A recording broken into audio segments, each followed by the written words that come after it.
तीसरी सूरत जो है जिसकी फजीलत में बयान करने जा रहा हूँ वो सूरह आल इमरान है। क़यामत के दिन फरमाया कि सूरह बकरा और सूरह आल इमरान जो है वो कुरान मजीद की क़यादत करती हुई आएंगी, क्योंकि ये दो बड़ी सूरतें हैं तो बाकी सूरतें इनके पीछे होंगी और ये सूरत जो है वो क़यादत करते हुए अल्लाह के यहाँ आएंगी। मुस्लिम शरीफ की रिवायत के ये मफ़हूम है और ये भी उस रिवायत के अंदर मौजूद है कि ये पढ़ने वालों के लिए बख्शिश भी करवाएंगी कि जो आदमी इन सूरतों को पढ़ेगा तो वो सूरतें इस आदमी के लिए बख्शिश भी करवाएंगी अल्लाह ताला के यहाँ।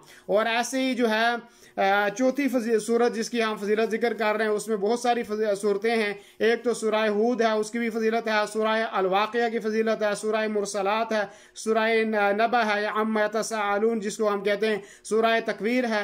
और इनके बारे में अल्लाह के रसूल सल्लल्लाहु अलैहि वसल्लम ने फरमाया कि इन सूरतों ने मुझे बूढ़ा कर दिया है। उसकी वजह यह है कि इन सूरतों में क़यामत का जिक्र है, क़यामत की होलनाकियों का जिक्र है, क़यामत की परेशानियों का जिक्र है और अल्लाह के रसूल इनको बार बार पढ़ा करते थे।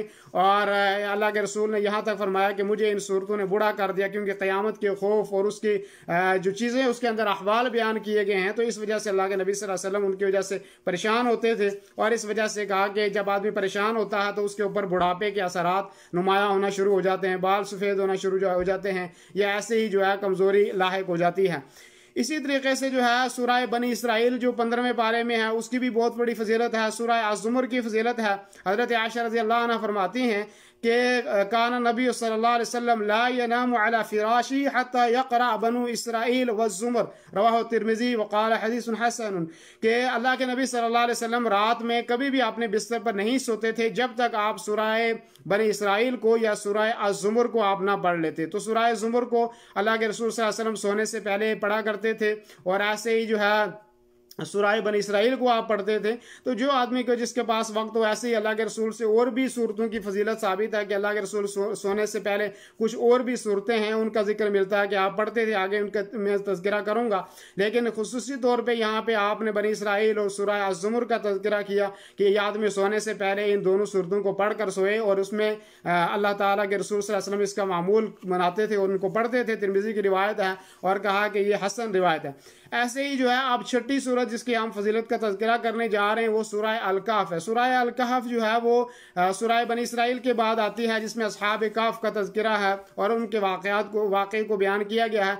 और कहफ़ कहते हैं गार को, तो उसमें जो है अल-कहफ़ का लफ्ज़ आया है तो इसी वजह से इस सूरत की मुनासिबत भी का नाम भी जो है अल-कहफ़ रख दिया है।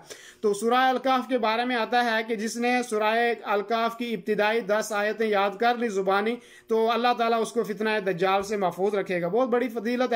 और फितना दज्जाल आपको मालूम है बहुत बड़ा फितना होगा, बहुत बड़ी आजमाइश होगी और बहुत वो मुश्किल लम्हात होंगे। तो अगर कोई आदमी इनको याद कर लेता है सूरह कहफ़ की पहली 10 आयतों को उनको पढ़ता है उनको समझता है तो इंशाअल्लाह वो जो फितना दज्जाल से महफूज रहेगा।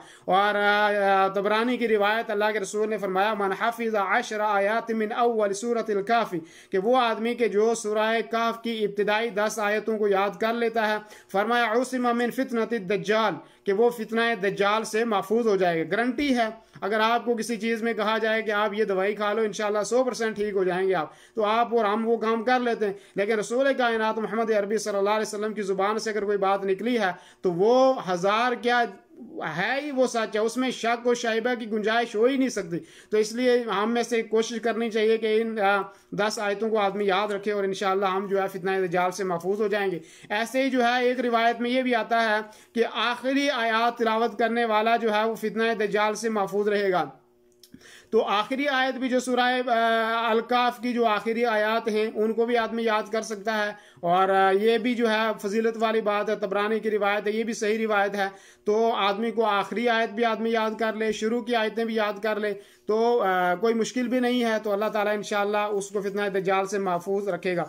ऐसे ही जो है जुमा के रोज़ नबी करीम सल्लल्लाहु अलैहि वसल्लम सूरह कहफ़ पढ़ने की फजीलत बताई। आज जुमा का दिन है, कल यानी शुरू हो गया। आज अभी सूरज मगरिब को क्या सूरज जब जुमेरात को ग़ुरूब हो जाता है तो आप समझो जुमे का दिन शुरू हो जाता है। तो यहाँ पे अल्लाह के रसूल सल्लल्लाहु अलैहि वसल्लम जुमा के दिन में खुसूसन आप एहतिमाम किया करते थे कि आप सूरह कहफ़ की तिलावत करते थे। और मुस्तदरक हाकिम की रिवायत है और अल-बहक़ी ने भी उसको नकल किया है और सही रिवायत है। अल्लाह के रसूल सल्लल्लाहु अलैहि वसल्लम फरमाया अन्न नबी सल्लल्लाहु अलैहि वसल्लम क़ाल अल्लाह के रसूल पैगम्बर आज़म सल्लल्लाहु अलैहि वसल्लम फरमाया मन क़रअ सूरतल कहफ़ फ़ी यौमिल जुमअह अज़ाअ लहू मिनन नूरि मा बैनल जुमअतैन। फरमाया कि वो आदमी आदमी जो सूरह काफ को जुमा के दिन पढ़ लेता है उसके लिए 2 जुमों के दरमियान नूर रोशन होता है। तो इससे बढ़कर और हमें क्या चाहिए कि अल्लाह ताला हमारे लिए एक सूरत के पढ़ने की वजह से नूर रोशन कर देता है। तो हम अपने घरों में नूर रोशन करते हैं, बिजलियां लगाते हैं, लाइटें लगाते हैं कि हमारा घर रोशन रहे, हमारा घर मुनव्वर हो, लेकिन ये सूरत जो है हमारे घर को हमें मुनव्वर करने वाली सूरत है। तो अल्लाह के रसूल सल्लल्लाहु अलैहि वसल्लम ने इसकी बहुत बड़ी फजीलत बताई है, इस आदमी इस सूरत को पढ़े।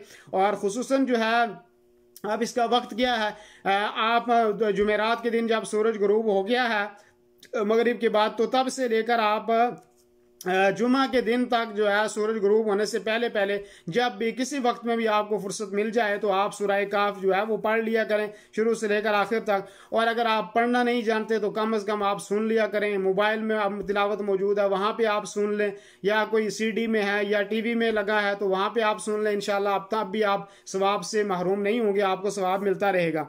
और अब ये नूर जो 2 जुमों के दरमियान रोशन होगा, इसकी भी तफसीर की है। बाद उलमा ने कहा नूर रोशन होने से मुराद ये है कि आदमी की दुनिया और आखिरत रोशन हो जाएगी। तो जाहिर बात है कि अल्लाह हमें दुनिया भी रोशन चाहिए और आखिरत भी रोशन चाहिए, और अगर ये भी हो सकती हो तो ये भी बहुत बड़ी बात है। ऐसे ही फरमाया कि अल्लाह ताला उसको, उस बंदे को उसकी सीधी रहनुमाई करेगा, यानी 2 जुमों के दरमियान उसकी रोशनी से मुराद ये है कि अल्लाह ताला उस अगले जुमे तक उसके लिए जो है एक सीधी राह मुतय्यन करेगा। वो किसी मुश्किल के अंदर नहीं पड़ेगा और किसी खौफ के अंदर वो नहीं पड़ेगा, उसको कोई तकलीफ नहीं आएगी। तो ये बात भी बहुत अच्छी है कि अगर हम एक जुमा के दिन एक सूरत के पढ़ने की वजह से हम महफूज हो जाते हैं तो इससे ऊपर हमें जो है और क्या चाहिए। तो ये जो है सूरह काफ के ताल्लुक से फजीलत थी, और मुझे उम्मीद है इंशाअल्लाह आप सूरह काफ को पढ़ेंगे भी, आज भी पढ़ेंगे और जुमा के दिन हमेशा इसका मामूल बनाएंगे। ऐसे ही आप इसकी शुरू की 10 आयात भी याद करेंगे, आखिरी 10 आयात भी आप इसकी ज़रूर इंशाअल्लाह याद करेंगे। दीनी रहनुमाई के लिए हमारे चैनल को सब्सक्राइब कर दीजिए और घंटी के निशान को दबा दीजिए ताकि आपको मज़ीद कीमती वीडियोज़ मिलते रहें। जज़ाकल्लाहु खैर।